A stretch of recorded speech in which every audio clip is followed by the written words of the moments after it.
नमस्कार, news point लेकर हाजिर हूं मैं राजीव। दोस्तों, झुकती है दुनिया, झुकाने वाला चाहिए।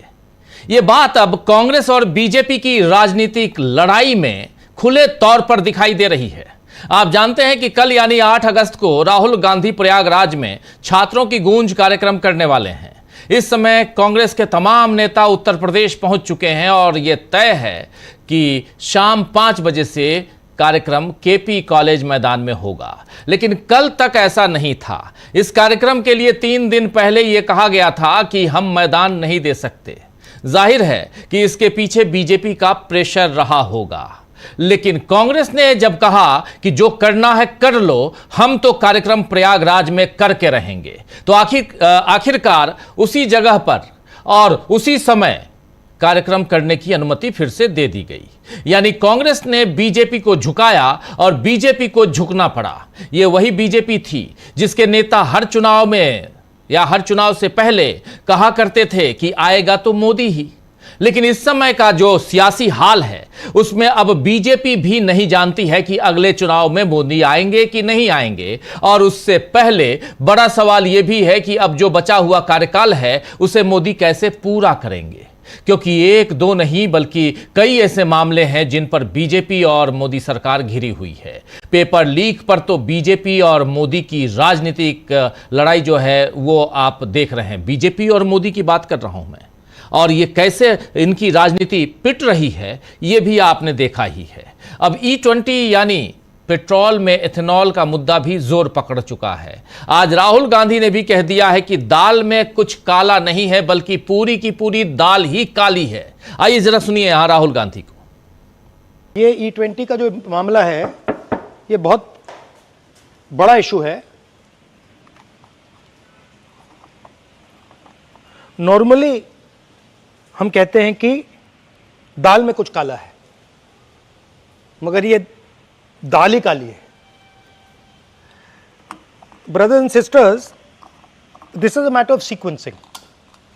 In any campaign, we have to decide the sequence of affairs.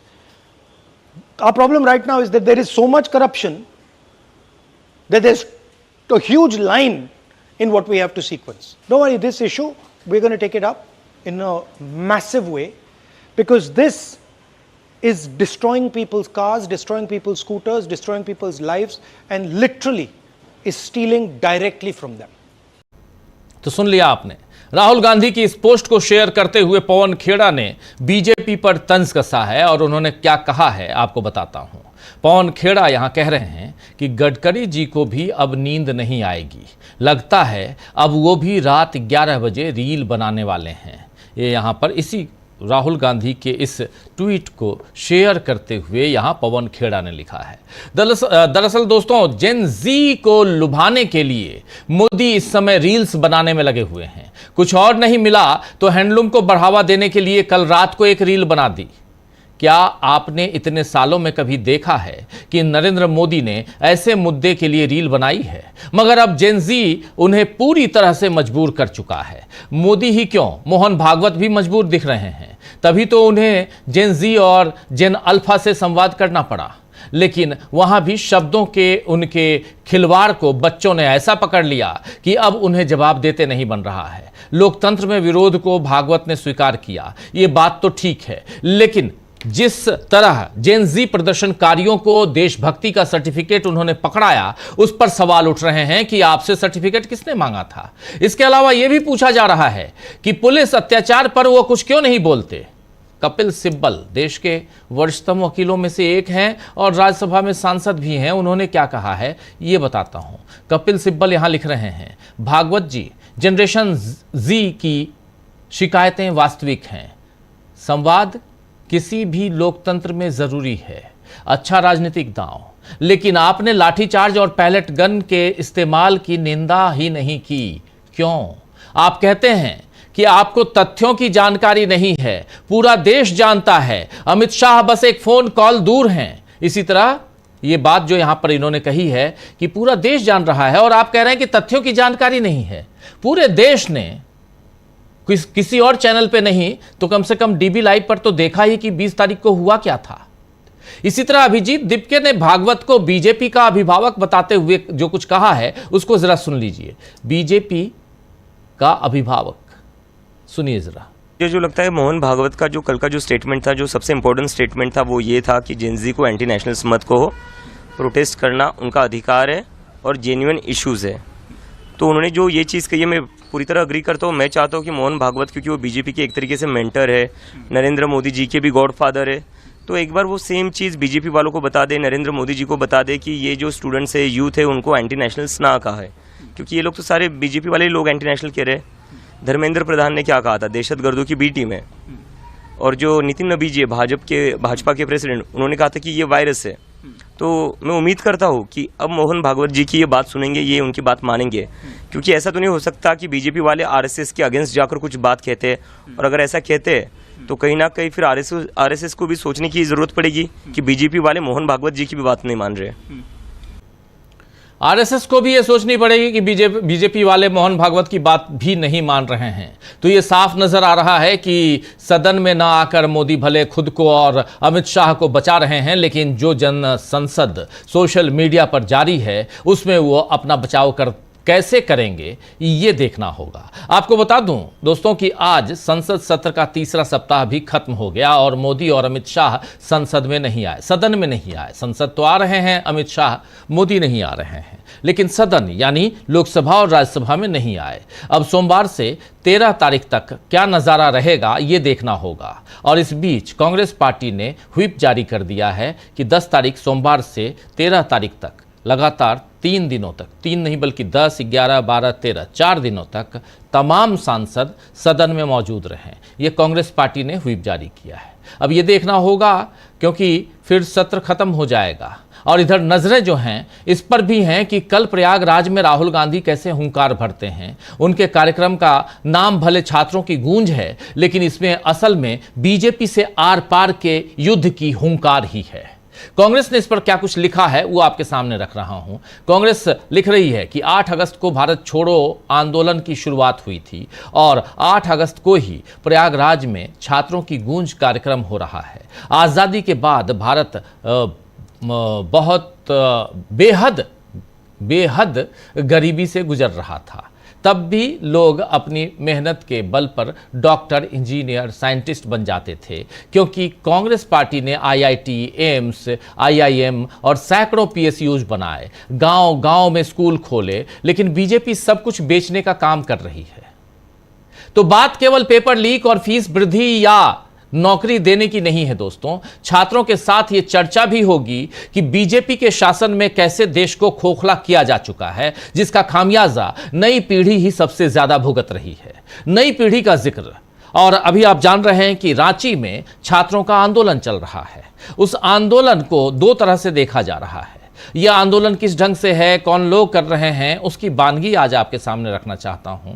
आज आयसा का भी वहां प्रोटेस्ट था। आयसा, ऑल इंडिया स्टूडेंट एसोसिएशन, जो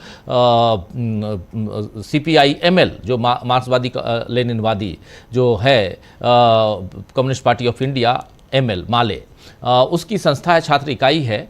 और नेहा बोरा को आप जानते ही हैं, जंतर मंतर पर 23 दिनों तक वो भी भूख हड़ताल पर थीं।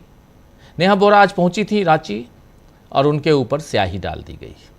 स्याही, जब वो भाषण दे रही थी, एक लड़का आता है, एक युवा आता है और स्याही डालता है। बाद में पता चलता है कि ये जो युवा है ये हजारीबाग का है और ये आरएसएस से जुड़ा हुआ है। समझ गए आप लिंक? नेहा बोरा ने क्या कहा ये देखिए, ये तस्वीर देखिए ज़रा।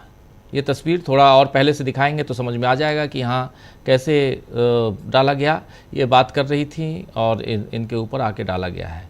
खैर, तो ये देखिए पीछे से ये जो लड़का है, खैर ये लड़का पकड़ में आ गया और उसके बाद पुलिस अपना काम कर रही है। यहाँ पर नेहा ने इसके बाद क्या कहा है ज़रा सुन लीजिए। नई पीढ़ी की बात मैं बता रहा हूँ, सुनिए ज़रा। नेहा जी छोटा सा एक, यहाँ पे मौजूद तमाम छात्रों को फूल जोहर, बहुत बहुत क्रांतिकारी इस्तकबाल। क्योंकि आप लोग बार बार पूछ रहे हैं कि स्याही फेंक दी क्या करेंगे, 20 जुलाई को हमारे ऊपर टीयर गैस शेल फेंके गए थे, लाठियां फेंकी गई थी, पेलेट गन्स चलाए गए थे। अगर तब छात्र नहीं डरे तो आपकी ये मामूली सी स्याही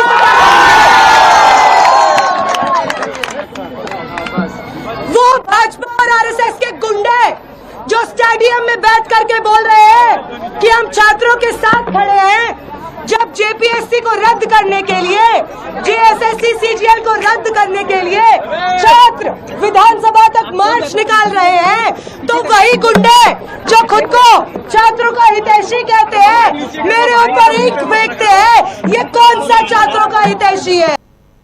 तो सुन रहे थे आप, ये कौन से छात्रों के हितैषी हैं। और जब हमारे ऊपर पैलेट गन्स फेंके गए, चलाए गए, जब हमारे ऊपर आंसू गैस के गोले छोड़े गए, जब हमारे ऊपर लाठियां बरसाई गई जंतर मंतर पे 20 तारीख को, 20 जुलाई को, तब हम नहीं डरे, तो इस स्याही से क्यों डरेंगे। और यहाँ भाजपा के गुंडे, आरएसएस के गुंडे क्या कर रहे हैं, ये सारी बातें, तमाम बातें कह रही हैं नेहा बोरा। और अब 10 तारीख को संसद नहीं बल्कि वहाँ रांची में विधानसभा का घेराव है। इधर संसद में भी बहुत कुछ होना है, 10 तारीख को सोमवार है, और रांची में विधानसभा का घेराव होना है। उससे पहले अगर बात बन जाती है सरकार से, सत्ता पक्ष से और छात्रों के बीच, तो ठीक है, वरना ये घेराव होगा। और बाकी तस्वीरें आप रांची की देख रहे हैं। बात यही है कि आखिर इन सब के तार कहाँ से जुड़े हैं, क्या हेमंत सोरेन से या नरेंद्र मोदी से, सोचिए। लेकिन चलते हैं, नरेंद्र मोदी की तरफ बढ़ते हैं। नरेंद्र मोदी, जी हाँ, नरेंद्र मोदी, क्या आने वाले दिन अब नरेंद्र मोदी पर भारी पड़ने वाले हैं? इसी पर चर्चा करेंगे। चलिए, हमारे साथ कुछ वरिष्ठ साथी जुड़े हुए हैं, उनसे पहले आपका परिचय करवाता हूं और आगे बढ़ते हैं। स्क्रीन पर देखिए, इस वक्त 3 वरिष्ठ साथी जुड़े हुए हैं, 4 जुड़े हुए हैं। हमारे साथ प्रशांत टंडन जी हैं, प्रोफेसर अखिल स्वामी जी हैं, अमरेंद्र उपाध्याय जी और शकील अख्तर जी। आप चारों का स्वागत है, इस्तकबाल है। स्वागत इस्तकबाल आप तमाम दोस्त साथी शुभचिंतक आप सबका जो अब तक जुड़ चुके हैं, उनका भी, जो जुड़ने वाले हैं उनका भी स्वागत करता हूं, इस्तकबाल करता हूं। स्वामी जी, नेहा बोरा पर स्याही फेंकी गई, कोई बात नहीं, फेंकते हैं, होता है, स्याही कल्चर भी है। आम आदमी पार्टी के कई नेताओं पर, केजरीवाल पे और लोगों पे, उससे पहले भी सब फेंकी गई, तभी तो नेता बनते हैं। ये विरोध तो होना ही चाहिए। लेकिन दीपके के ऊपर भी फेंकी गई, जेनजी आंदोलन से पहले अभिजीत दीपके के ऊपर, दीपके को थप्पड़ भी मारा गया जयपुर में, वो भी हमने देखा। ये सब चलता रहता है। लेकिन सवाल दूसरा है। सवाल ये है कि आपने ऊपर से नीचे तक, शुरुआत से अभी तक जो मैं कह रहा था, उसमें देखा कि उत्तर प्रदेश में राहुल गांधी छात्रों की गूंज करने के लिए कितनी मशक्कत करते हुए नजर आए। राहुल गांधी अब E20 को भी अपने खाते में ले चुके हैं। E20 कहीं और चल रहा था, यहाँ आ गया है। ये सारी बातें किस तरफ इशारा कर रही हैं प्रोफेसर अखिल स्वामी जी? देखिए राजीव जी, ये इस तरफ इशारा कर रही हैं, एक तरफ तो भारतीय जनता पार्टी कैंप में बुरी तरह का कंफ्यूजन है, बुरी तरह का कंफ्यूजन है। नितिन नवीन कुछ कह रहे हैं, धर्मेंद्र प्रधान कुछ कह रहे थे, कंगना रनौत कुछ कह रही हैं, और आरएसएस के जो तीसरे नंबर के व्यक्ति हैं वो कुछ और कह रहे हैं, और मोहन भागवत जी कुछ और कह रहे हैं। मैंने ये नहीं समझ पा रहा है कि कौन आपस में कंट्रडिक्शन कर रहा है।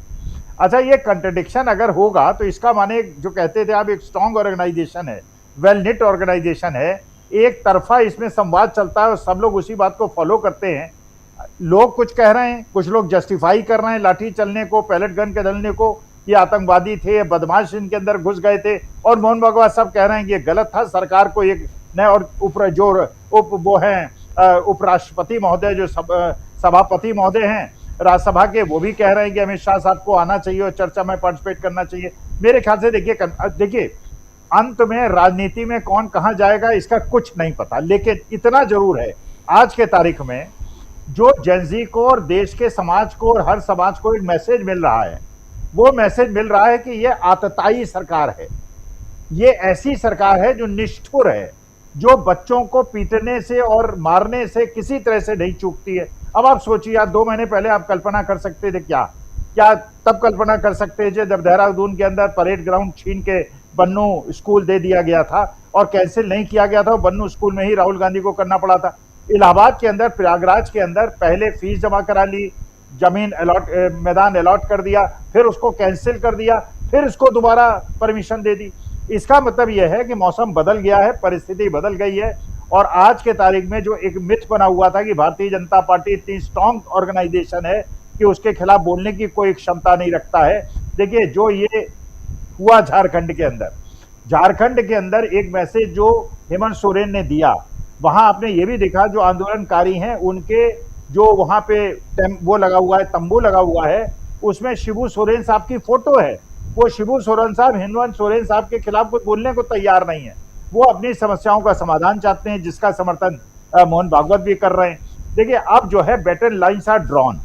अब ये बुजुर्गों को, मेरे ख्याल से ये देश के जज्जी जो हैं, जो हमसे ज्यादा बुद्धिमान हैं, हमसे ज्यादा इन्वेंशन को मानते हैं, नई नई चीजों परंपराओं को कायम करना जानते हैं, और मैं इनका एक प्रकार से पूरी तरह से इनका वो हो गया हूँ, एक प्रशंसक हो गया हूँ। इन लोगों ने हम जैसे बुजुर्गों को ये दिखा दिया कि हम लोग बिल्कुल आउट ऑफ प्लेस हो गए हैं और हमारी सोच जो है पुरानी हो गई है। अब मैं इनसे निवेदन करता हूं, अपने माता पिता को, अपने दादा दादी को, नाना नानी को ये बताओ, ये व्हाट्सएप का चक्कर छोड़ दें, ये हिंदू मुसलमान का चक्कर छोड़ दें, भारत माता को मजबूत करें, देश को मजबूत करें। और हमारी देश की युवा पीढ़ी, चाहे वो अंध विद्यालय जयपुर के बच्चे हों, चाहे वो राजस्थान के बच्चे हों, चाहे महाराष्ट्र के बच्चे हों, चाहे बिहार के बच्चे हों, चाहे झारखंड के बच्चे, बच्चों को उनका न्याय मिलना चाहिए। और जो भी सरकार सत्ता में बैठी हुई है, उन्हें हमारे बच्चों से सहानुभूति पूर्वक बात करनी पड़ेगी, उनसे वार्ता करनी पड़ेगी, उनकी बातों को समझना पड़ेगा।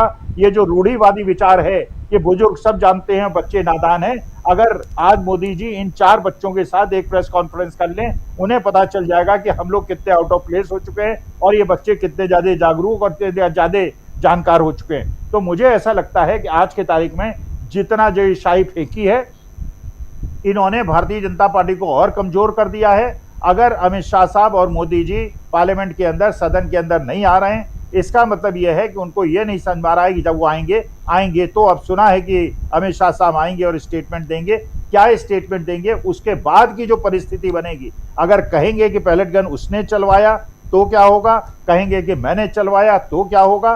क्योंकि एक मॉडल भारतीय जनता पार्टी ने दिखा दिया है कि बच्चों से डील करने के लिए हम कीलें गड़ी हुई लाठियों का इस्तेमाल करते हैं, पैलेट गन का इस्तेमाल करते हैं। जो झारखंड सरकार ने दिखा दिया कि हम वार्ता करते हैं, बच्चों से बात करते हैं। और डीके शिव कुमार को देखिए, वहां पे प्रियंक खड़गे को देखिए, वो एक यूनिवर्सिटी के एक पर्टिकुलर मसले पे खुद गए, जमीन पे बच्चों के साथ बैठे, उन्होंने वार्ता की और वहीं पे उनका समाधान किया। बच्चों के साथ शासकों को अपने घर के बच्चों की तरह ट्रीट करना चाहिए और उनकी बात को समझना चाहिए और उनकी लेकिन बच्चों की डिमांड, जो मोहन भागवत ने भी कह दिया, जो मोदी और अमित शाह साहब नहीं मानने को तैयार थे, तो मेरे ख्याल से आरएसएस और बीजेपी के बीच में भी एक बैटल लाइन ड्रॉ हो गई। जी, शकील जी शायद स्टिल दिख रहे हैं, कोई बात नहीं। प्रशांत जी आपके पास आना चाहता हूं। प्रशांत जी, ये जेन जी की बात हो रही है, मोहन भागवत पर तो उल्टा पड़ गया बिल्कुल। ये 2000 बच्चों को लेके आए, मोहन भागवत साहब का भाषण ही उल्टा पड़ गया। और क्या इसका असर नरेंद्र मोदी पर भी पड़ सकता है या पड़ता हुआ दिखता है क्या?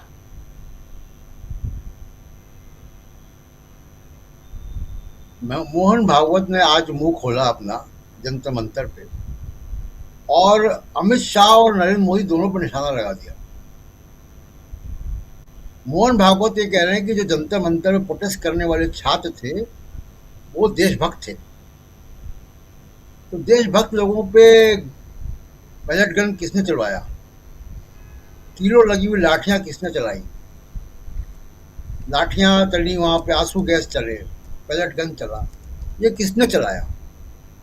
तो सीधे सीधे वो अमित शाह की जिम्मेदारी उसमें तय कर रहे हैं कि देशभक्त लोगों, देशभक्त बच्चों पर लाठी गोली चलवाई गई।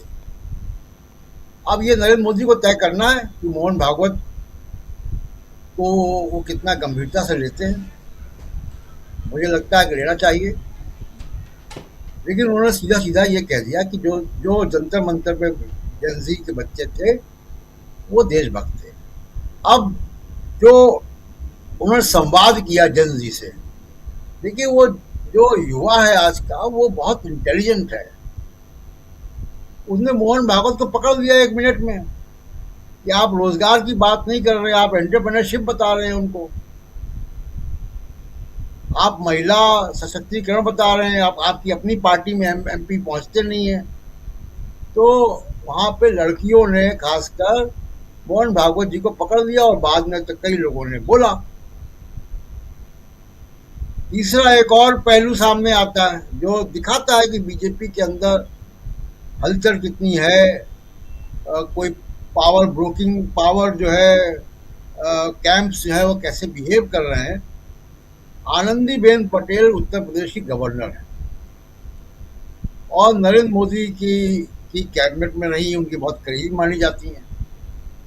आनंदीबेन पटेल गोरखपुर में जाकर और सरकार की आलोचना कर रही, किसकी? योगी सरकार की, अपनी सरकार की। तो जाहिर सी बात है कि वो किसके इशारे पर कर रही, उनको तो करीबी माना जाता। पहली बात कि अगर उसको संविधान के हिसाब से देखें तो भी वो सेंटर की रिप्रेजेंटेटिव है, सेंटर की बात कर रही है वो, और दूसरे की वो करीबी है, उसका पॉलिटिकल मतलब निकालिए तो वो उनको सीधा सीधा योगी जी को संदेश दिलवाया गया। अब इसकी जरूरत क्यों पड़ी, इस वक्त क्यों जरूरत पड़ी? देखिए, मोदी जी कमजोर हो गए 25 तारीख के बाद, जब धर्मेंद्र प्रधान का इस्तीफा हो गया। उसके बाद पावर इक्वेशन बीजेपी के अंदर बहुत सारे फ्लक्चुएट हो रहे हैं, कौन किधर जा रहा है, कौन कहाँ दावेदारी ठोक रहा है। और उस पावर इक्वेशन के चलते ये संदेश दिया गया है योगी जी को कि आप अपने दायरे में रहें। ये बहुत गंभीर संदेश है जो उनको दिया गया है, इसका पॉलिटिकल मतलब है जी। ये गवर्नर कहीं जाकर अपनी सरकार की आलोचना करने लग जाए, और वो भी तब जबकि जिसको कहा जाए कि डबल इंजन की सरकार है, तो इसका पॉलिटिकल मतलब तो निकाला जाएगा। तो बीजेपी में इस वक्त कुल मिला के ये है कि आरएसएस और मोदी सरकार में परसेप्शन का डिफरेंस है, अलग अलग पॉइंट ऑफ व्यू है। मोहन भागवत जिम्मेदारी बैठा रहे हैं अमित शाह की कि जिन पे आपने गोलियां चलवाई वो देशभक्त थे। अब देखना है कि अमित शाह पार्लियामेंट आते हैं, कब आते हैं, क्या बात करते हैं, क्या मोहन भागवत की बात दोहराएंगे कि जिनको हमारी पुलिस ने और आरएएफ ने, उन्हीं के अंडर आरएएफ भी आती है, उन पे गोलियां चलवाई, लाठियां चलवाई, मारा पीटा, आंसू गैस चलाई, वो दरअसल देशभक्त थे और हमारी पुलिस से गलती हुई है। तो ऐसा तो नहीं होने जा रहा, क्योंकि अब तक उन्होंने पुलिस की किसी भी अधिकारी के खिलाफ कोई कार्रवाई नहीं कुछ की। नहीं। तो ये एक बड़ी क्राइसिस जो है उसको रिजॉल्व करने के चक्कर में आरएसएस, बीजेपी, सरकार, मोदी, अमित शाह मिलके अपने लिए एक नई क्राइसिस खड़ी कर रहे हैं। और वो क्राइसिस मैनेजमेंट बता रहा है कि कितनी दीवारें खिंची हुई हैं बीजेपी, आरएसएस, लखनऊ, दिल्ली के बीच में। और इसलिए लगता है कि जो आने वाला वक्त होगा, अगले कुछ दिनों में, कुछ हफ्तों में, बहुत भूचाल आने वाले हैं। जी राजीव जी, भूचाल आने वाला है, आप ये बता रहे हैं। एक पॉडकास्ट अभी इसके बाद हम देखेंगे और समझेंगे, उसमें भी बहुत कुछ इस कार्यक्रम के बाद। पॉडकास्ट देखना मत भूलिए। और जंतर मंतर के बाद नरेंद्र मोदी की सियासत, देश की सियासत किस दिशा में जा रही है, उस पर एक बहुत ही गहराई से एक पॉडकास्ट आप देखेंगे। शकील जी, आपके पास आना चाहता हूँ। शकील जी, ज़रा ये बताइए कि ये कांग्रेस पार्टी ने व्हिप जारी क्यों किया? 10, 11, 12 3 दिन का व्हिप है। और उसके अलावा राहुल गांधी को अचानक प्रयागराज में कार्यक्रम करने के लिए केपी इंटर कॉलेज ने कैसे दे दिया मैदान? पहले तो अकड़ रहे थे, कैंसिल कर दिया था, अचानक क्या हो गया? 2 सवाल। बहुत बड़ा धक्का। कांग्रेस ने साफ कर दिया था कि प्रोग्राम वहीं होगा। हमने अनुमति ली थी केपी कॉलेज से, वो मिल गई थी, उसका कागज़ हमारे पास है। उसको अचानक रद्द नहीं किया जा सकता 11th आवर्स में।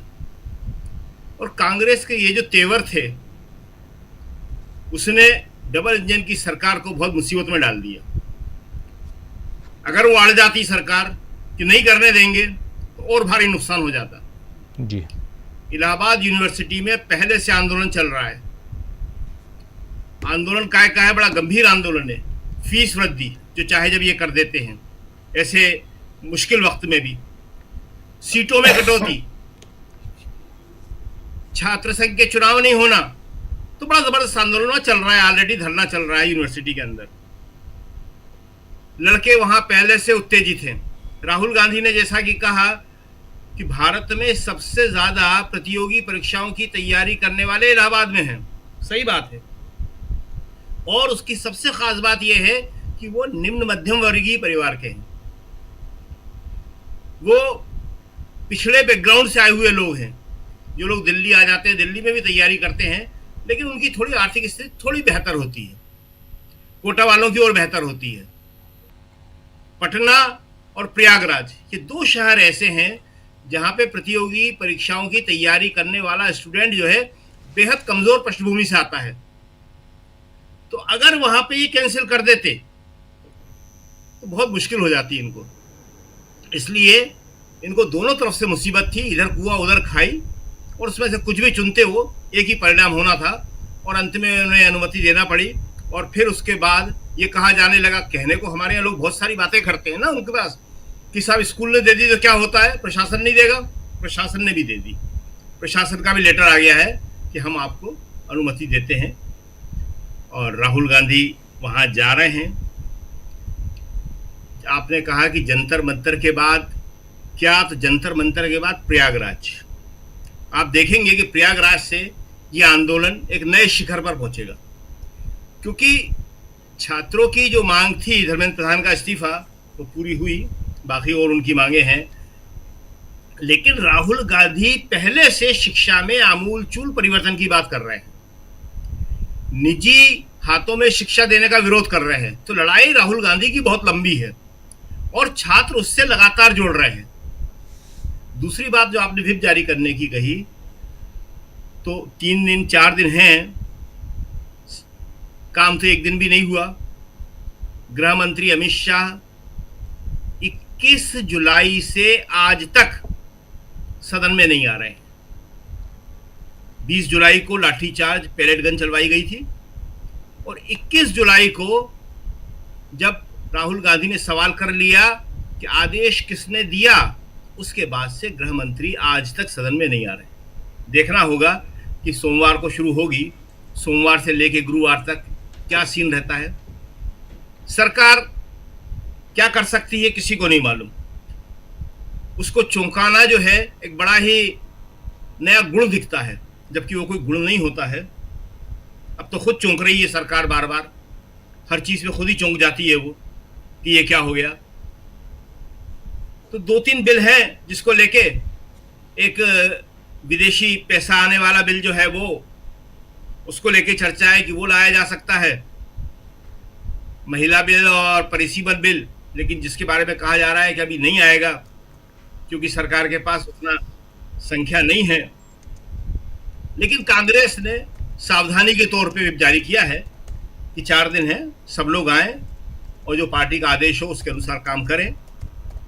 इसमें एक बात और कहना चाहते हैं, मतलब ये बताइए कि मतलब डिलिमिटेशन बिल लेके अभी सरकार नहीं आ रही है इसमें? अभी तक की जो खबर है नहीं आ रही है, अभी तक की खबर। परसों क्या हो जाए किसी को नहीं मालूम। अभी तक की जो खबर है, अभी तक सरकार ने इसके बारे में कोई संकेत नहीं दिए हैं कि डिलिमिटेशन वो लेके आ रही है। तो अभी तक की तो ये खबर है। और कांग्रेस एहतियातन ये सब कर रही है। ठीक है, हाँ, कांग्रेस एहतियातन ये सब कर रही है और ये जरूरी भी है कि ऐसा करना, होशियारी, क्योंकि इससे पहले इस बिल को वो हरा चुकी है, इसी लोकसभा के अंदर बुरी तरह हरा चुकी है। और उसी के बाद सरकार के जो मनोबल है वो बुरी तरह गिरा हुआ है, टूटा हुआ है, और धर्मेंद्र प्रधान का इस्तीफा हो गया। जी, बहुत महत्वपूर्ण बात आप अभी बता रहे थे। जरा जल्दी से आगे बढ़ते हैं और अमलेंदु जी के पास। अमलेंदु जी, कैसे देखते हैं आप यहाँ पे सवाल जो हैं 3-4 बहुत पैरेलली चल रहे हैं। एक तरफ मोहन भागवत, दूसरी तरफ नेहा बोरा और जेंजी, बाकी जो आंदोलन हुआ उन सब के साथ जो कुछ हो रहा है, नेहा बोरा के ऊपर स्याही फेंकना। तीसरी तरफ राहुल गांधी, प्रयागराज में कार्यक्रम होगा तो होगा, उसी जगह होगा, और ये अचानक ये परिवर्तन कैसे आ गया। और अभी प्रशांत जी एक बात और बता रहे थे, आनंदीबेन पटेल जो राज्यपाल हैं उत्तर प्रदेश की, आनंदीबेन पटेल जाती हैं कहाँ, तो गोरखपुर गृह ज़िला है इनका, गृह जनपद, उत्तर प्रदेश में जनपद कहते हैं, जनपद है किनका, तो मुख्यमंत्री जी का। और वहाँ मुख्यमंत्री के क्रियाकलापों की बुराई अगर कर रही हैं वो, तो लोग कह रहे हैं कि ये तो मामला जो है वो दिल्ली और लखनऊ का है, बार बार दिल्ली लखनऊ की बात होती है।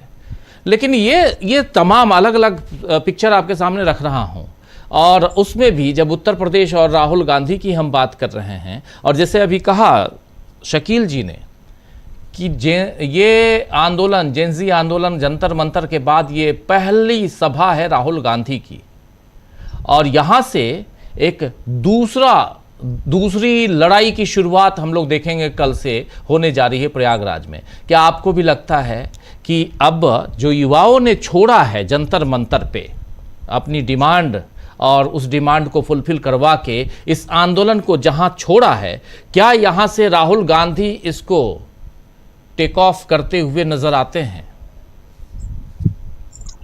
राजीव जी देखो, इलाहाबाद जो है वो क्रांति का केंद्र भी रहा है, और इलाहाबाद में ही आनंद भवन भी है, और इलाहाबाद विश्वविद्यालय का राजीव जी स्वतंत्रता संग्राम के आंदोलन से लेकर और देश की राजनीति तक बड़ा योगदान भी रहा है। तमाम बड़े राजनेता जो हैं इलाहाबाद विश्वविद्यालय की छात्र राजनीति से निकलकर बाहर आए और फिर देश की दिशा और दशा सब बदलने का उन्होंने काम किया। 3 प्रधानमंत्री इलाहाबाद में दिए हैं। राहुल गांधी उसी इलाहाबाद में जा रहे हैं राजीव जी, जिसको भी योगी जी ने प्रयागराज कर दिया है। लेकिन इलाहाबाद है, उसे प्रयागराज कर दीजिए, और चाहे आप उसे कोई सा भी राज कर दीजिए, इलाहाबाद तो इलाहाबाद ही है।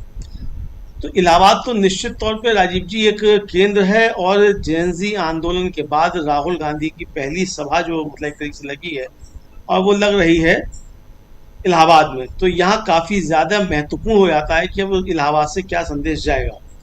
और आज भी राहुल गांधी ने जो अपना एक वीडियो जारी किया राजीव जी कि मैं आ रहा हूँ, उसमें उन्होंने यही कहा, आ रहा हूँ मैं आ रहा हूँ।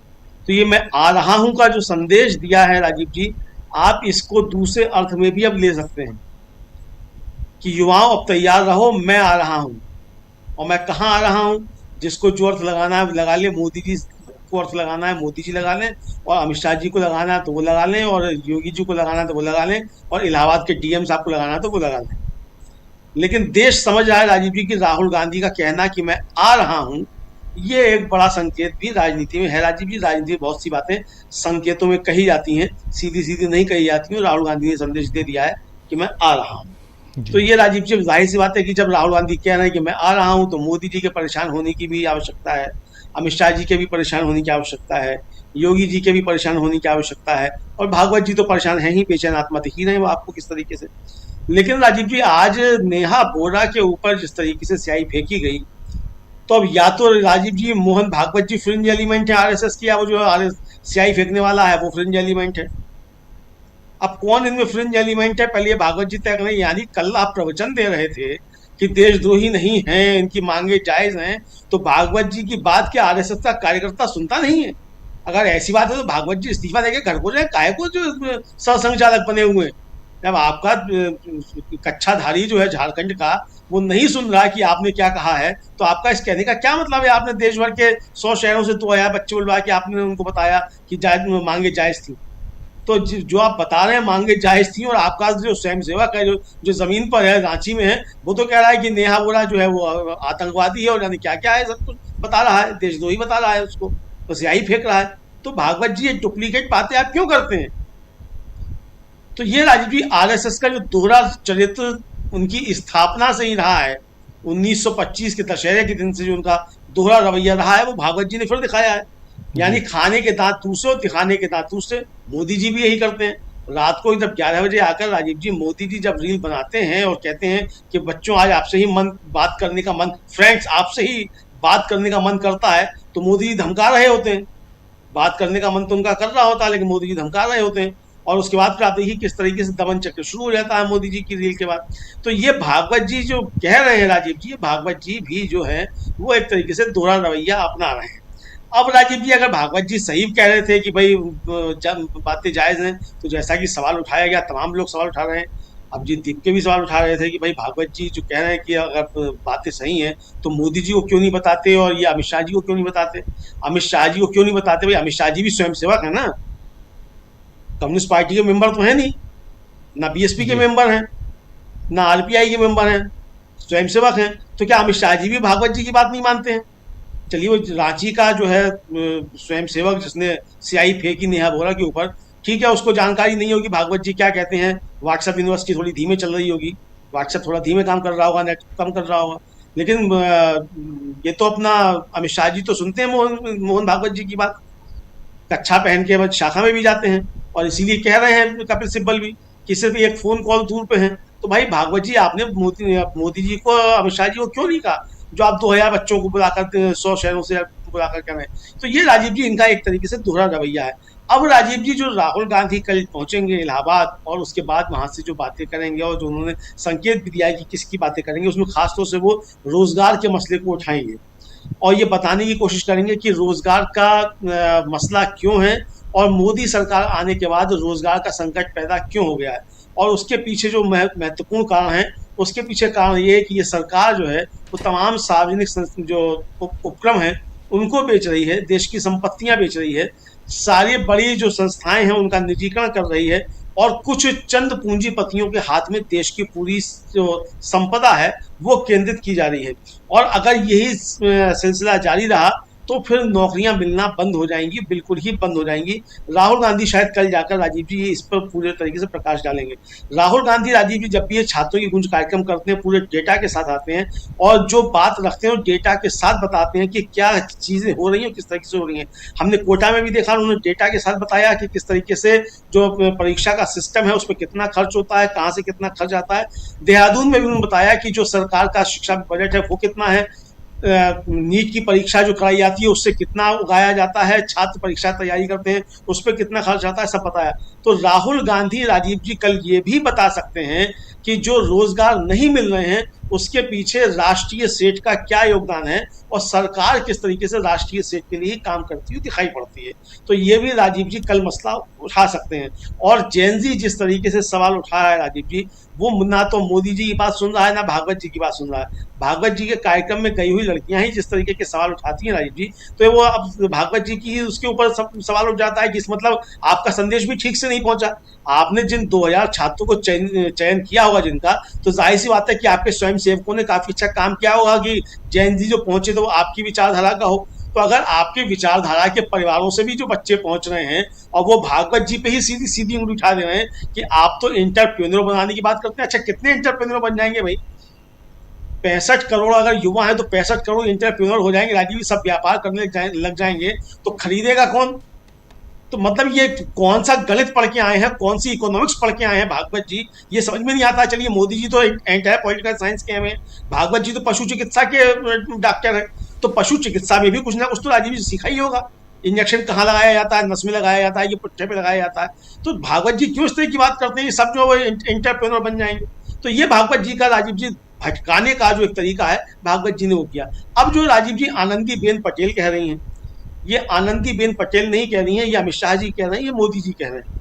आनंदीबेन पटेल राजीव जी खुद में कुछ नहीं है, जब वो गुजरात की मुख्यमंत्री थी तब भी खुद में कुछ नहीं थी। आनंदी पटेल के कहने का मतलब है कि मोदी जी बोल रहे हैं और अमित शाह जी बोल रहे हैं।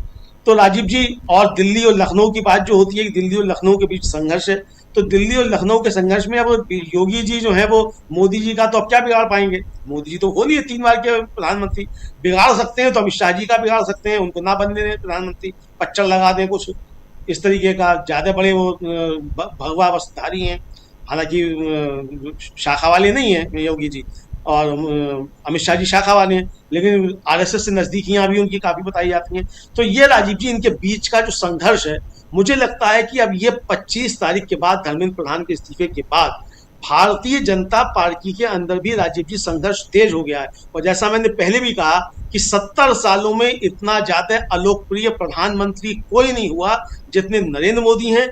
नरेंद्र मोदी तो कहते हैं कि उनको 2.5 किलो गालियां रोज पड़ती हैं, लेकिन मुझे लगता है राजीव जी कि उनको 250 क्विंटल गालियां रोज जो है वो जेनजी दे रहा है। और इसके लिए जिम्मेदार ना मैं हूं, ना आप हैं, ना कोई और है। इसके लिए जिम्मेदार खुद मोदी जी हैं, उनकी सरकार की नीतियां हैं राजीव जी। तो इतना अलोकप्रिय प्रधानमंत्री जो है राजीव जी, उसको आरएसएस क्यों ढोएगा? तो क्या कुछ शुरू हो गया है कि अब योगी जी को आगे बढ़ाना है, कि फडणवीस साहब को आगे बढ़ाना है, कि गडकरी जी को आगे बढ़ाना है, कि किसको आगे बढ़ाना है? तो अब फिर ये भी शुरू हो गया। हो सकता है राजीव जी भारतीय जनता पार्टी के अंदर ये सब कुछ शुरू हो गया। ऐसा लगता है क्या प्रोफेसर अखिल स्वामी जी की भारतीय जनता पार्टी के अंदर ये भी विकल्प खोजने का की कोशिश भी हो रही है? मुझे तो दिखाई नहीं देता कहीं, क्योंकि बिल्कुल शून्य है अभी भारतीय जनता पार्टी तो शून्य नज़र आती है। नरेंद्र मोदी तेरे नाम से शुरू तेरे नाम पर ख़त्म टाइप से, नरेंद्र मोदी से शुरू नरेंद्र मोदी पे ख़त्म। और अगर ऐसा है तो ये तो बहुत कहे तो बीजेपी के लिए और देश के लिए भी, क्योंकि बीजेपी देश पर काबिज है इस वक्त, इसलिए ये खतरनाक पहलू है। और ऐसे में मोहन भागवत का बयान, क्या ये नरेंद्र मोदी और अमित शाह के लिए भी निगेटिव रूप में देखा जाए? क्योंकि कह रहे हैं कि जेनजी जो है वो ईमानदार और देशभक्त है, पहली बात। दूसरी बात कह रहे हैं कि उनके ऊपर ज्यादती नहीं होनी चाहिए थी, पायलट गन या जो भी वहाँ जो कुछ हुआ ये नहीं होना चाहिए था, ये सब भी। बाकी तो चीज़ें आप जानते हैं, अंदर खाने सब एक ही हैं, लेकिन फिर भी जो दिखाया जा रहा है, यानी हाथी के दिखाने के दांत जो हैं वो इतने चमकते हुए दिखाई दे रहे हैं। और जब बाहर जो जेन अल्फ़ा और जेन जी जो बाहर आते हैं लड़के लड़कियां, वो कहते हैं कि हमें ज्ञान दे रहे हैं। तो क्या एक संकट में हम देख रहे हैं इस वक्त सरकार को, नरेंद्र मोदी को, ये माना जाए?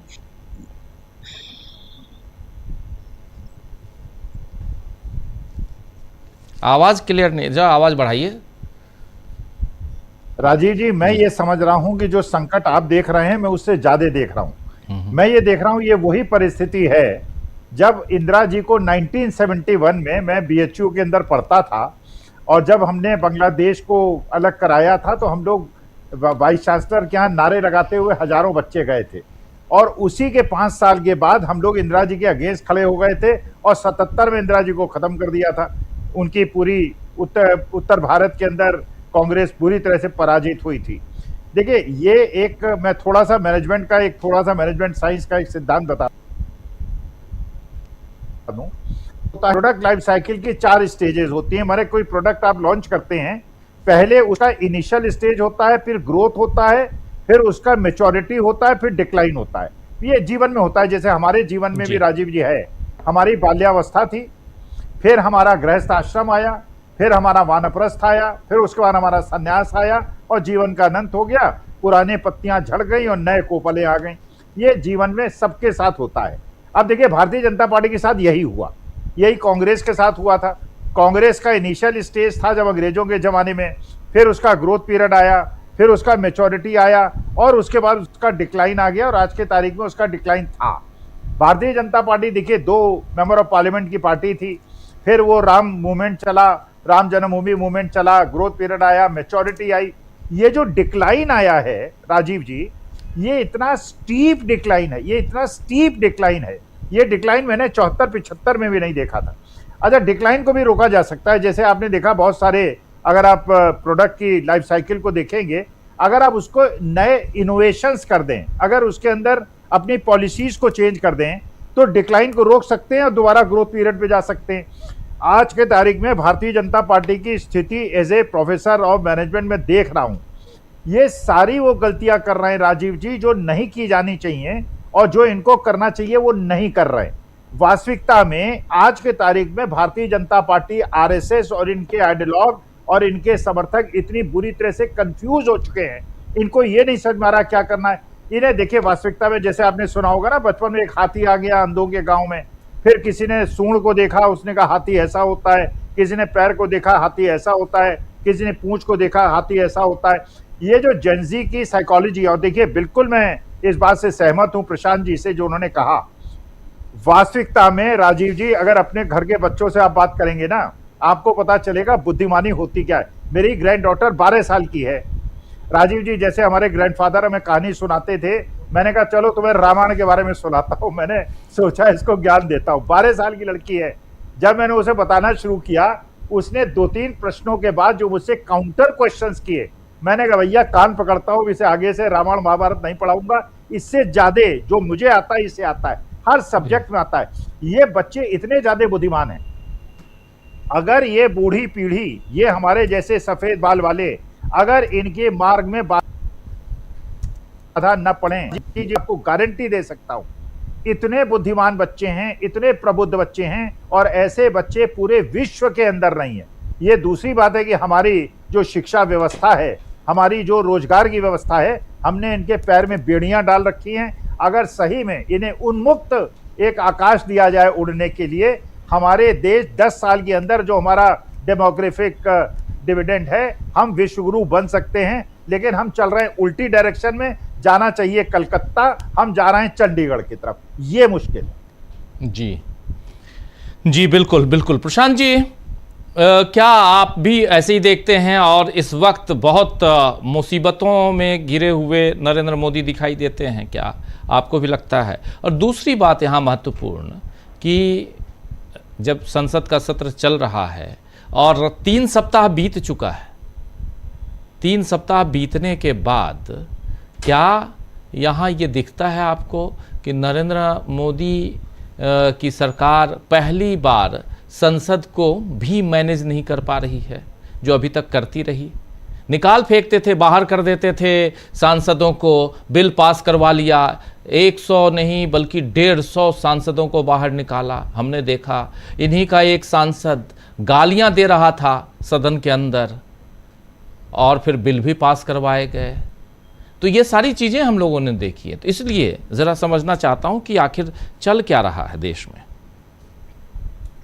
देखिए, मुझको तो नहीं याद आता राजीव जी कि कोई प्रधानमंत्री आज़ाद भारत में और गृह मंत्री संसद से नदारद रहा हो इतना लंबे समय तक। कोई दूसरा एग्जाम्पल ही नहीं है कि संसद चले और फिर भी वो ना आए। डिसरप्शन हो रहा तो बात अलग है, हाउस चल रहा है तो भी नहीं आ रहे हैं। ये तो पार्लियामेंट का कंटेम्प्ट है। ये आप पार्लियामेंट की तौहीन कर रहे हैं, संसद की तौहीन कर रहे हैं। और संसद की केवल तौहीन नहीं है, भारत की जनता की तौहीन है कि वो जनता के चुने हुए नुमाइंदे हैं। ये तो बड़ा अद्भुत एग्जाम्पल है, ये कहीं देखने को दुनिया में नहीं मिलेगा, और भारत में भी इसकी कोई मिसाल नहीं है। ऐसा कोई प्रधानमंत्री, गृह मंत्री नहीं हुआ इस देश में जो इतने लंबे समय तक संसद से गायब रहा हो। दूसरी बात कि जो डिलिमिटेशन के बिल, ये सब बिल वगैरह जो आ रहे हैं, देखिए डिलिमिटेशन के बिल पे ये डीएमके से बात कर रहे थे और कोशिश कर रहे थे मनाने की कि वो एब्सटेन कर जाए। एब्सटेन करेगा तो जो 2/3 मेजॉरिटी का मार्क है वो कम हो जाएगा, और ये जो तोड़फोड़ के लाए हैं तृणमूल कांग्रेस वगैरह से ये हो जाएगा। डीएमके ने बहुत साफ कर दिया है कि वो डिलिमिटेशन बिल पे का विरोध करेगी। और अभी याद होगा आपको कि राहुल गांधी 5-6 दिन पहले डिस्ट्रिक्ट कांग्रेस प्रेसिडेंट की वर्कशॉप में गए थे और चेन्नई में उन्होंने बहुत सख्त बयान दिया था। उन्होंने कहा था कि जो डिलिमिटेशन में मदद करेगा वो तमिलनाडु का दुश्मन है। बहुत सख्त बयान था। और मेरे ख्याल से उसके बाद कुछ ऐसा हुआ कि मुख्यमंत्री विजय ने तमाम तमिलनाडु के जो एमपीज हैं उनकी एक बैठक बुलाई, और उसके बाद फिर उस दबाव में डीएमके ने साफ कर दिया कि वो इसमें नहीं है। तो डिलिमिटेशन बिल पे जो शकील जी बता रहे हैं, मुझको भी लगता है कि ये बिल लाने की हिम्मत नहीं करेंगे, क्योंकि दूसरी बार अगर बिल गिर गया संविधान संशोधन, तो सरकार के लिए बहुत मुश्किल होगी। मनी बिल नहीं है लेकिन फिर भी मुश्किल होगी। सरकार की साख वैसी गिरी हुई है और ज़्यादा गिर जाएगी। एक और ये खतरनाक बिल ला रहे हैं, क्यों? जो व्हिप जारी हुआ उसकी मैं वजह बता रहा हूँ। एक तो FCRA का बिल है जिसमें कि वो विवादित है ही है, लेकिन एक ये बिल ला रहे हैं वो है बैंकिंग टैक्सेशन और अन्य कानून बिल।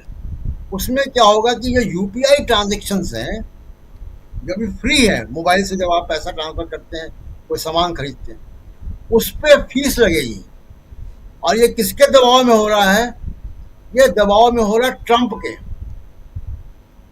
ट्रंप ये कह रहा है कि ये जो आपने UPI को फ्री कर रखा है कंज्यूमर के लिए, उससे जो वीजा और मास्टर कार्ड, अब लोगों ने डेबिट कार्ड इस्तेमाल करना ही बंद कर दिया है। सब लोग मोबाइल फोन से पे करते हैं क्योंकि वो फ्री है। तो ये अमेरिकन कंपनियां वीजा और मास्टर कार्ड जी, उनको यहां से पैसा जाता था। ट्रंप का दबाव है कि आप UPI पे पैसा लगाइए, तब वो वीजा और मास्टर कार्ड जो है वो कंपटीशन में आएगा। और इसके लिए एक बिल लाया जा रहा है। तो इस बिल के खिलाफ भी व्हिप जारी हुआ है। और आखिरी बात मैं इलाहाबाद के बारे में बता दूं। देखिए, इलाहाबाद में मैं भी रहा हूँ 3 साल, पत्रकारिता की है वहां पे मैंने। इलाहाबाद में केवल इलाहाबाद के लोग नहीं पढ़ते, प्रयागराज के लोग नहीं पढ़ते हैं, पूरा पूर्वांचल और मध्य उत्तर प्रदेश के बच्चे वहां पढ़ते हैं यूनिवर्सिटी। उसको ऑक्सफोर्ड ऑफ द ईस्ट कहा जाता था। सारे विद्वान वहां से पैदा हुए। भारत की इंटेलेक्चुअल कैपिटल थी एक जमाने में वो। अब इलाहाबाद में छात्रों के मामले में, छात्र राजनीति में इलाहाबाद अभी भी बहुत अग्रणी है। छात्रों और युवाओं के मामले में इलाहाबाद से जो विमर्श पैदा होता है वो पूरे उत्तर प्रदेश में जाता है। इसलिए इलाहाबाद इंपॉर्टेंट डेस्टिनेशन है राहुल गांधी के लिए। तो जो जंतर मंतर में हुआ, जो रांची में हो रहा है, जो देहरादून में हुआ, कोटा में हुआ, इलाहाबाद भी एक बहुत इंपॉर्टेंट पड़ाव है। जो कल हम देखते हैं कि राहुल गांधी को कैसा रिसेप्शन मिलता है वहाँ पे। मेरी उम्मीद है कि बहुत कामयाब प्रोग्राम होगा और इलाहाबाद में बहुत से बच्चे जुटेंगे और इलाहाबाद से जो विमर्श निकलेगा वो इस जो अभी देश में चल रहा है उसको और पुख्ता करेगा। और एक आखिरी बात कि नितिन गडकरी वो E20 का मामला राहुल गांधी उठा दिया। मैं बड़ा कंफ्यूज हूं कि E20 पे अगर इस्तीफे की बात होगी, मान लीजिए, तो किसका इस्तीफा मांगेंगे? हरदीप पुरी का कि नितिन गडकरी का? पेट्रोलियम मंत्री वो है, चेहरा नितिन गडकरी का आता है E20 पे।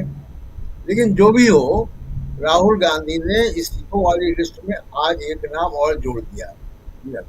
जी बिल्कुल, अब इस्तीफों वाली लिस्ट बढ़ती जा रही है। अगर इसमें पेट्रोलियम मिनिस्टर का और गडकरी का नाम भी जोड़ दिया जाए तो ये लिस्ट बढ़ती जाएगी। और शुरुआत भी हो चुकी है। एक को तो जेनजी ने दिलवा ही दिया, एक से इस्तीफा, तो ये है। लेकिन शकील जी, क्या आपको भी लगता है कि प्रयागराज का अभी तक का, आपने बोला भी कि ये पहला है, उसके बाद जेनजी आंदोलन के बाद, जंतर मंतर आंदोलन के बाद, क्या लगता है कि यहाँ से एक दबाव और उसमें भी जब जंतर मंतर, देखिए जंतर मंतर पे राहुल गांधी आंदोलन करने नहीं गए, वहाँ युवा आए थे, उन्होंने आंदोलन किया। लेकिन यहाँ पर जो चल रहा है, चाहे कोटा में, चाहे देहरादून में, चाहे अब जंतर वहाँ प्रयागराज में जो होने जा रहा है, इसको कैसे अलग देखा जाए? कोटा और देहरादून से प्रयागराज को कैसे अलग देखा जाए? हम तो कहते ही रहते हैं। आज कांग्रेस के पवन खेड़ा ने भी कह दिया कि राहुल गांधी हर जगह चले जाए, कहीं मोदी जी की भी मांग हो जाना चाहिए। देखिए कितने मजेदार डेवलपमेंट हो रहे हैं। गोदी मीडिया मोदी जी को बचाने के लिए किस तरह आ गया है। अभी एक सर्वे देखा हमने एक बड़े चैनल के द्वारा, युवाओं के बीच सबसे लोकप्रिय नेता। हेडिंग देख के ही हम समझ गए थे कौन होगा। मोदी जी। मोदी जी को उन्होंने घोषित कर दिया कि युवाओं के बीच आज की तारीख में, अभी हमने सर्वे खत्म किया है, ये सबसे लोकप्रिय नेता प्रधानमंत्री मोदी जी। तो प्रधानमंत्री मोदी जी चले जाए इलाहाबाद, चले जाते जंतर मंतर, चले जाए रांची, आ जाए संसद सदन में, सबसे लोकप्रिय है तो कहीं तो आए जी। समस्या ये है कि वो तो राहुल गांधी हैं, नेहा बोरा तक के लिए कहा जाता था अभी तक, जब तक वो रांची नहीं गई थी। इतने सवाल हम देख रहे थे, पूरा भरा था, गोदी मीडिया से लेके सोशल मीडिया तक और हर जगह। नेहा बोरा रांची क्यों नहीं जा रही है? अरे सब कुछ काम 2, 4, 5, 6, 10 आदमियों को ही करना है। बाकी कोई नहीं कह रहा कि अमित शाह संसद में क्यों नहीं आ रहे हैं, सदन में क्यों नहीं आ रहे हैं, मोदी सदन में क्यों नहीं आ रहे हैं। मूल मुद्दा यह है जो सरकारों से पूछा जाता है, विपक्ष से नहीं पूछा जाता कि राहुल सारे काम राहुल ही खुद कर ले, कि राहुल यहां क्यों नहीं गए, राहुल वहां क्यों नहीं गए, राहुल सुबह कितने बजे उठे, शाम को कहां गए। राहुल जो कर रहे हैं उसने इन सब की नींद हराम कर रखी है, इसलिए सवाल हो रहे हैं। प्रयागराज जो है, इसके बारे में जितना लिखा जाए बोला जाए कम है, उस तर्ज पे कि हरि अनंत, हरि कथा अनंत। एक सबसे बड़ा हिंदुस्तान का आजादी से पहले भी और आजादी के बाद भी शिक्षा का, युवाओं का, आंदोलन का, बौद्धिकता का केंद्र रहा है। इलाहाबाद यूनिवर्सिटी में, जैसे कल बताया हमने, अमरनाथ झा जैसे लोग उस वक्त थे, फिराक साहब जैसे लोग थे, बच्चन जी भी, हरिवंश राय बच्चन भी वहीं पढ़ाते थे, निराला, महाप्राण जिनके लिए कहा जाता है, महाप्राण निराला जी, महादेवी जी, खुद नेहरू जी का परिवार पूरा, आनंद भवन। तो हर तरह से वो जो है एक अद्भुत शहर है इलाहाबाद, लखनऊ और बनारस के बीच में। जो पत्रकार है हिंदुस्तान का, उत्तर प्रदेश के किसी एक शहर का, तो सबसे ज्यादा वो इलाहाबाद का ही है, प्रयागराज का ही है। लेखक उस वक्त के सारे धर्मवीर भारती भी वहीं के थे, जितने नाम लेंगे कहां कहां तक बताएंगे। कल स्वामी जी बता रहे थे चंद्रशेखर आजाद की अल्फ्रेड पार्क, वो सब लोगों की यादों में ताजा है। और अब राहुल के जाने से वो सारी चीजें लोगों को याद आ रही हैं। कुछ बहुत ही इंटरेस्टिंग बातें हैं, अभी बता दे तो शायद लोगों को मजा आएगा। वो इतना मौलिकता का शहर है इलाहाबाद कि वहां पे जो जिन गालियों की आजकल बड़ी चर्चा है, हर तरफ गाली दी, गाली का माफ कर दिया ऐसा, और गालियां भी, उसका भी उन्होंने विभाजन कर रखा है, श्रेणियां बना रखी है। 7 तरह की गालियां होती हैं, वो बता नहीं सकते कहाँ, इलाहाबाद में या यहाँ या देश में?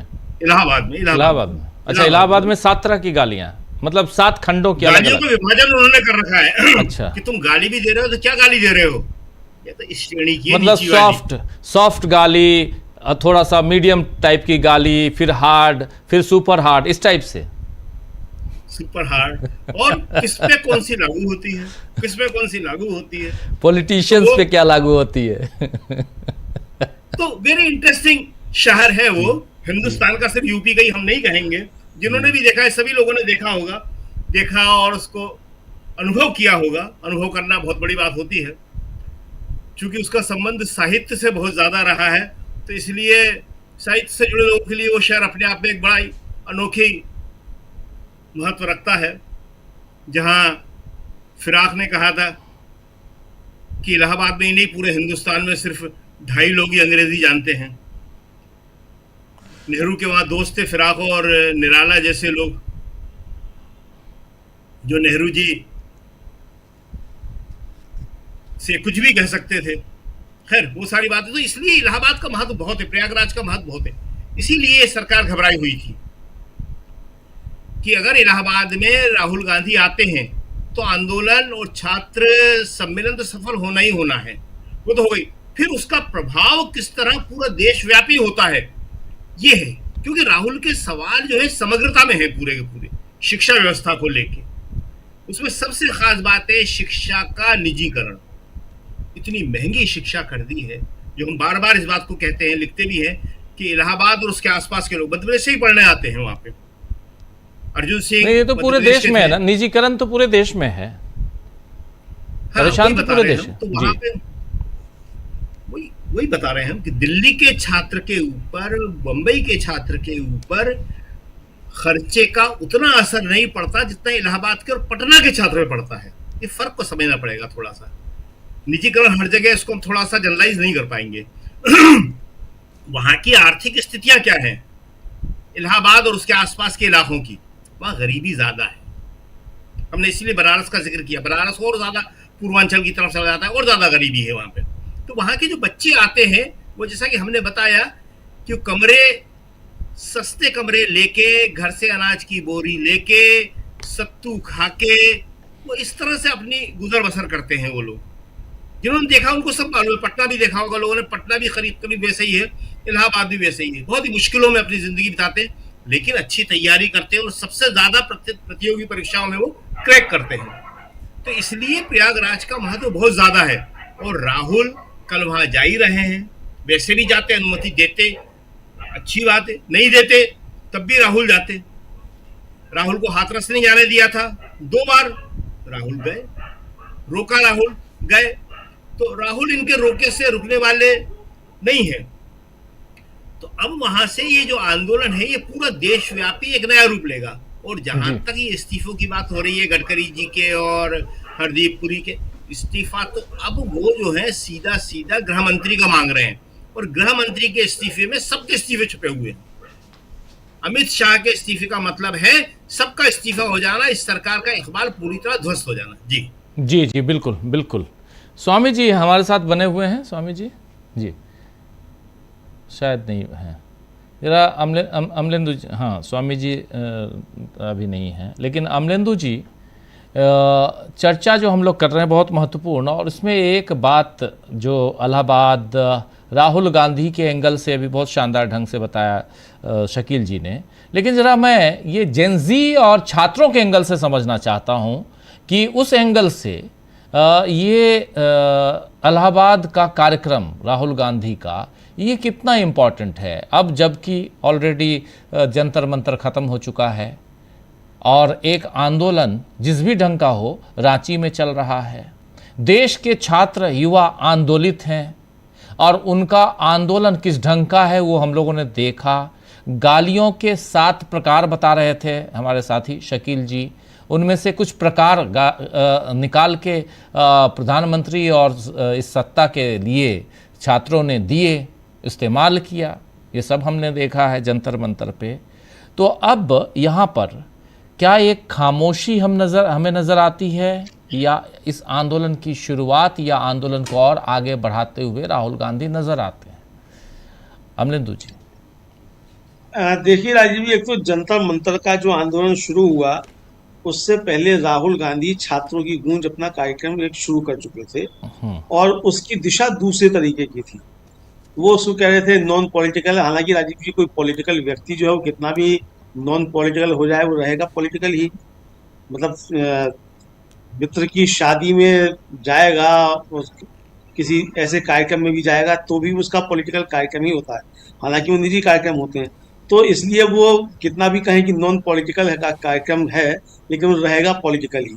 तो वो उसकी एक शुरुआत कर चुके थे, लेकिन उसकी रूपरेखा जो उन्होंने तैयार की थी वो दूसरे तरीके की थी। और जब उसकी घोषणा की गई थी उस समय भी सरकार को लग रहा था कि ये जेएनजी को भड़काएंगे, सड़कों पे ऊधम मचेगा, नेपाल और बांग्लादेश बनेगा, इस तरह की कुछ बातें शायद राहुल गांधी करेंगे, ये सत्ता पक्ष समझ रहा था।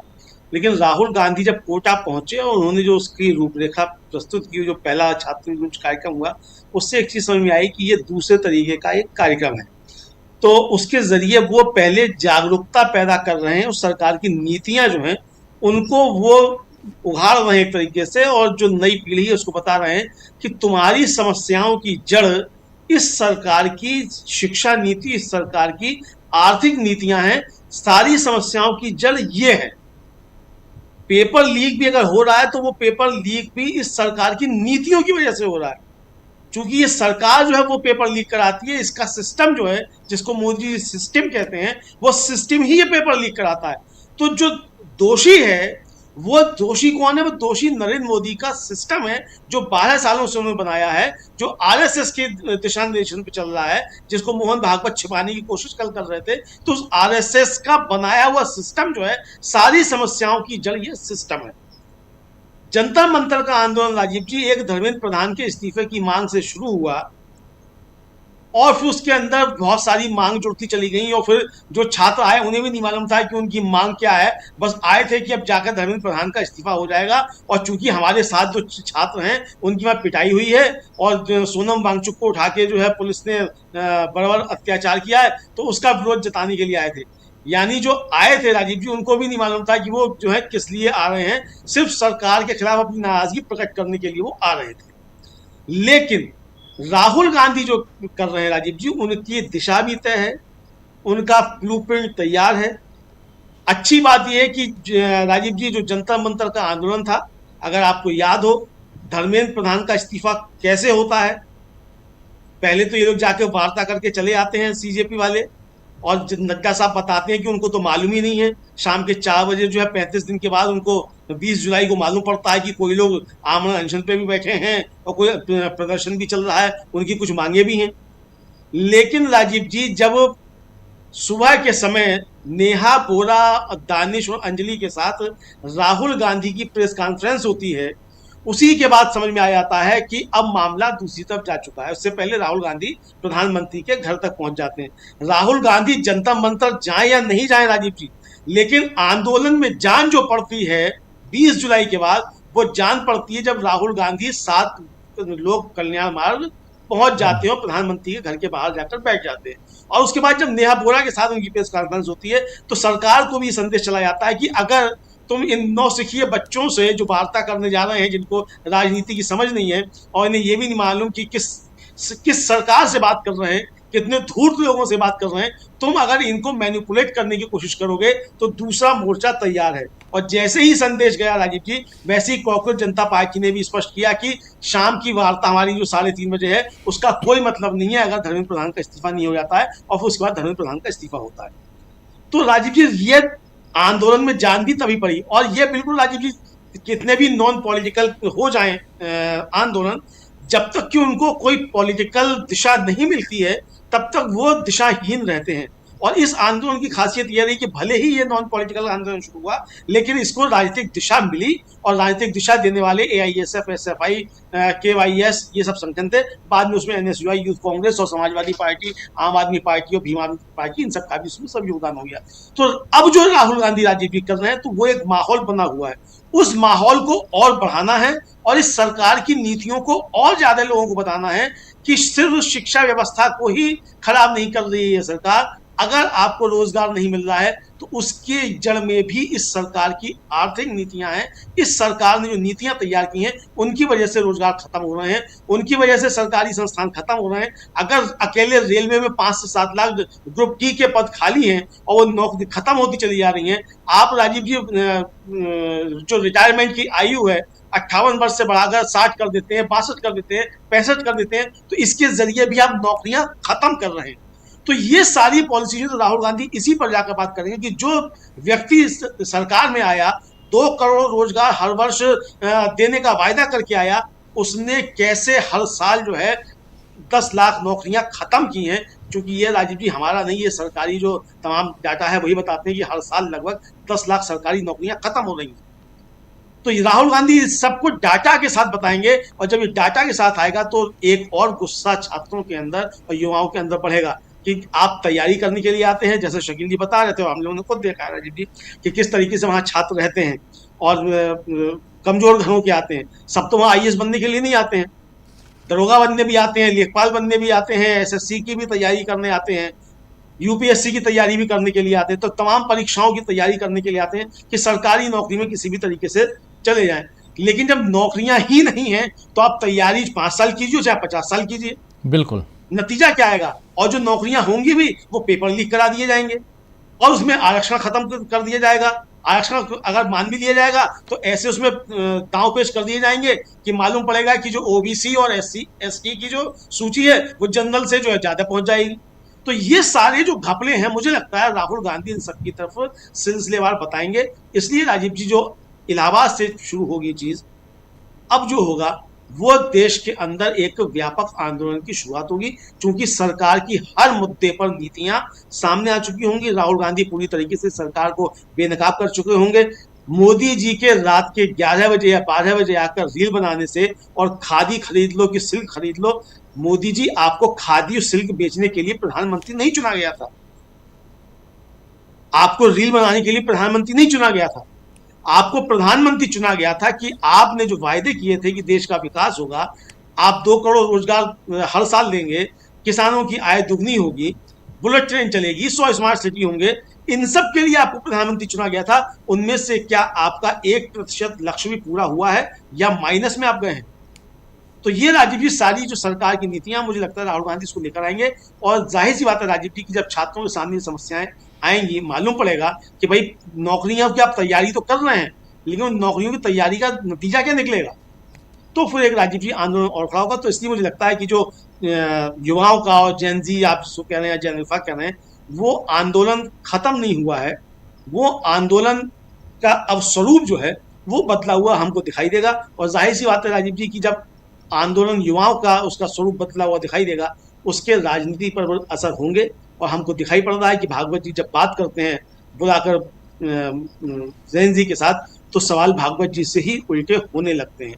तो इसका असर देश की राजनीति पर आने वाले समय में पड़ता हुआ दिखाई देगा। जी जी, ज़रा प्रशांत जी, ज़रा ये बताइए कि एक तरफ तो राहुल गांधी के हिसाब से हम लोग बात कर रहे हैं, दूसरी तरफ जो युवाओं की बात, और अभी तक युवाओं की बात नहीं होती थी, जंतर मंतर के बाद से युवाओं की बात ज़्यादा होने लगी है। उससे पहले होती थी, लेकिन प्रधानमंत्री नरेंद्र मोदी युवाओं को वोट बैंक के रूप में ही लेके आते थे। 65% युवा हैं देश के, और उनको रोज़गार की बात आई तो फिर यह आ गया कि पकौड़े बेच लेंगे या कुछ और।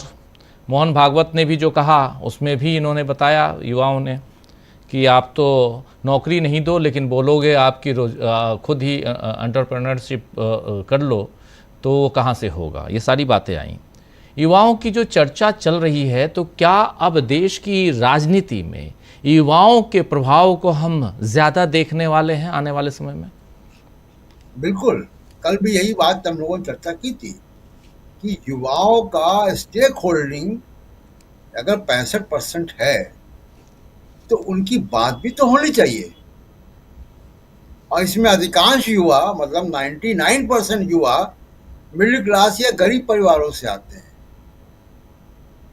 और यही मेधावी हैं। देखिए, इन्हीं में से डॉक्टर, प्रोफेसर, साइंटिस्ट, फौज के लोग, ब्यूरोक्रेट निकलते हैं। अंबानी के परिवार से कोई प्रोफेसर नहीं बनता है, मिडिल क्लास से ही बनता प्रोफेसर। और उसको अगर आपने 5-5, 10-10 लाख रुपए की फीस लगा दी है, कहाँ से कोई देगा? तो युवाओं की कोई बात ही नहीं हो रही थी, और अब लगता है कि अब युवाओं के बगैर बात हो भी नहीं पाएगी कोई। ये भी बात है। देखिए, मोहन भागवत की चीज को हम हंसी मजाक में नहीं उड़ा सकते राजीव। मोहन भागवत जो है, हमारे लिए कुछ हो ना हो, बहुत से लोगों के लिए बहुत कुछ है वो। और बड़े पैमाने पर ब्यूरोक्रेसी में, जुडिशरी में, पॉलिटिक्स में, पत्रकारिता में आरएसएस के लोग हैं।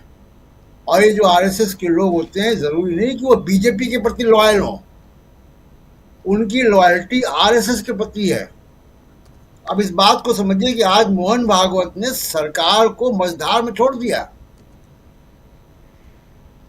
सरकार को ये कह दिया कि ये जो युवा थे जिनके ऊपर आपने लाठी चलाई, ये देशभक्त थे।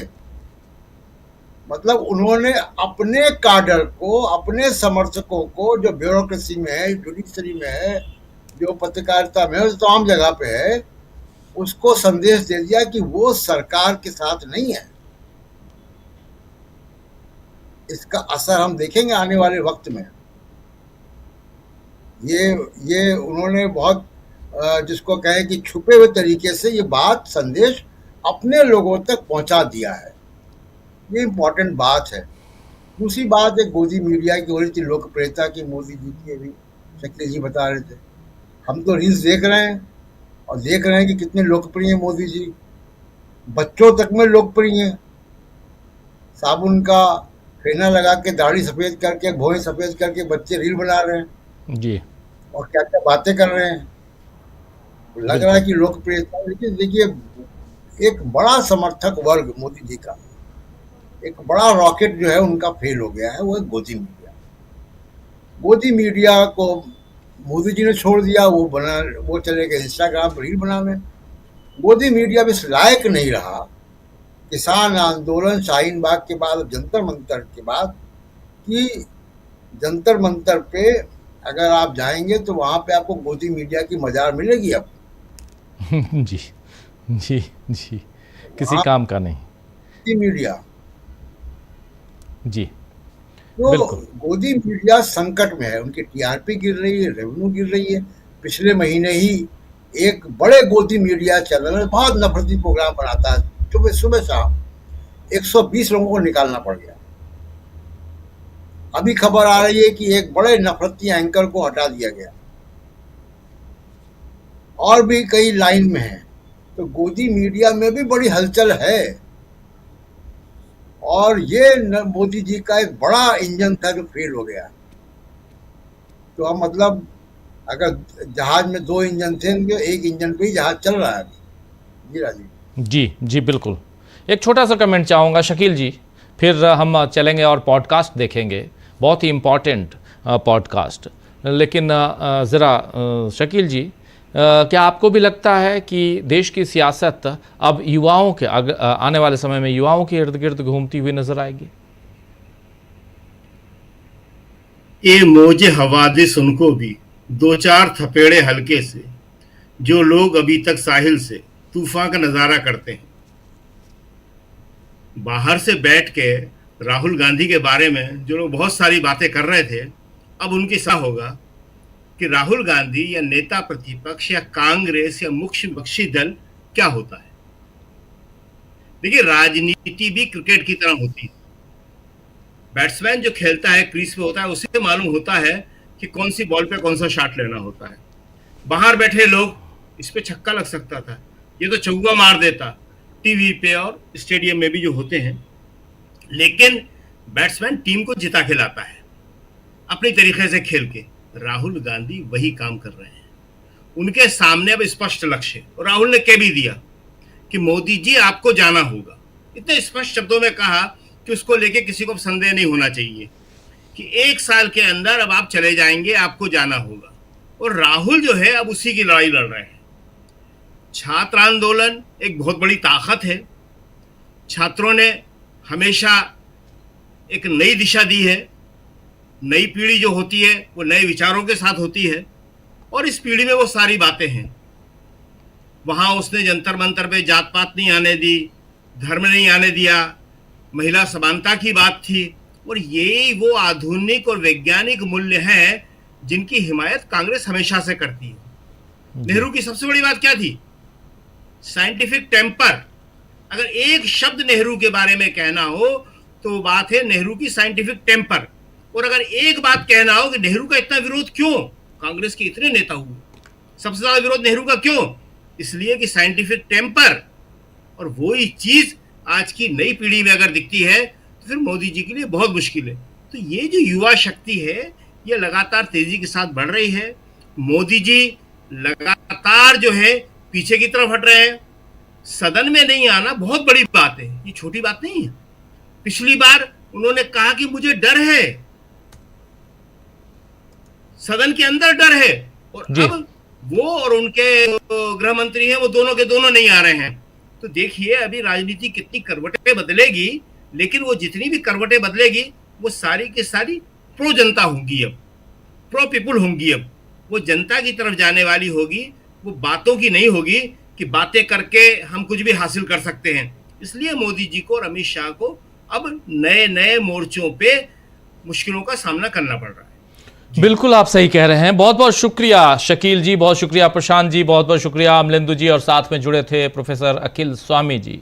आप सबका बहुत बहुत शुक्रिया। सीधे आप लोगों को पॉडकास्ट की दुनिया में ले चलेंगे और समझने की कोशिश करेंगे कि क्या यहाँ पर मोदी के सामने सत्ता बचाने की